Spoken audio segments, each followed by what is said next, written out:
మనం అనుకున్నట్టుగానే back part front part అయిపోయింది. ఇప్పుడు ఇక మనకి మిగిలిపోయింది హ్యాండ్ అన్నమాట. ఈ హ్యాండ్కి ఏం చేయాలి అంటే ఎల్బో హ్యాండ్ అయితే ఎలా, హాఫ్ హ్యాండ్ అయితే ఎలా, ఇప్పుడు మీకు చెప్పుకుంటూ నేను ఈ క్లాస్ని ముగిస్తాను. ఓకేనా?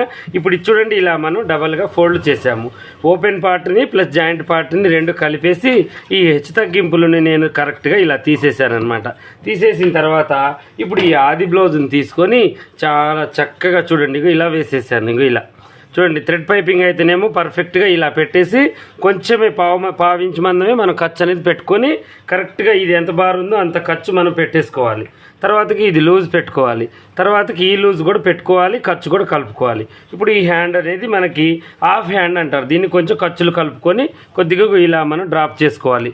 ఇది ఆది బ్లౌజ్తో చూసుకోవాల్సింది. ఒకవేళ మనం మెజర్మెంట్ అయితే ఎలాగో రేపు నేను మీకు ఎల్బో హ్యాండ్ వేసి చూపిస్తాను రేపటి క్లాస్లో. ఓకేనా? హాఫ్ హ్యాండ్ ఎంత సింపుల్గా అయిపోయిందో చూడండి.